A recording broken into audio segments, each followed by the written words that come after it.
यानंतर पुण्यातनं एक महत्त्वाची बातमी येते। पुणे शहर पोलिसांनी मनोरमा खेडकर यांना नोटीस बजावलेली आहे। पिस्तुलीचा परवाना रद्द करण्याबाबत ही नोटीस बजावण्यात आलेली आहे। बाणेरमधील बंगल्याबाहेर ही नोटीस चिटकवण्यात आलेली आहे। मनोरमा खेडकर यांनी पिस्तूल दाखवत शेतकऱ्याला धमकावलं होतं आणि याच प्रकरणी त्यांच्यावर गुन्हा सुद्धा दाखल करण्यात आलेला आहे।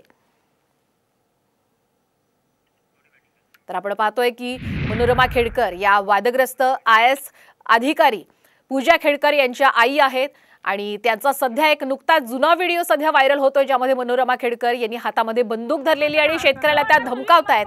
याच प्रकरणामध्ये आता मनोरमा यांच्या बाणेरच्या बंगल्याबाहेर आता पुणे पोलिसांनी ही नोटीस चिटकवल्याचं कळतंय।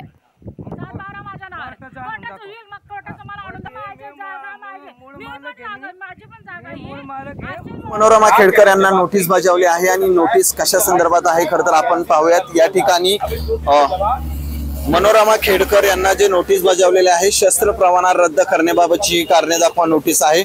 पुणे पोलिसांनी मनोरमा खेडकर यांच्या बाणेर रस्त्यावर असलेल्या घराच्या बाहेर जी नोटीस जी आहे ती बजावलेली आहे। एकूणच आपण पाहतोय की आता पोलीस काही वेळापूर्वी या ठिकाणी येऊन गेलेले आहेत। तोड पोलिसी या संदर्भात आता चौकशी करतील। मात्र आता पुणे पोलिसांनी ह्या नोटीस लावल्यानंतर त्यांना काही कालावधी दिला आणि त्या कालावधीमध्ये त्यांना त्याची माहिती द्यायची आहे। त्यामुळे आता पुणे पोलीस पुढची काय कारवाई करतात हे पाहावं लागणार आहे।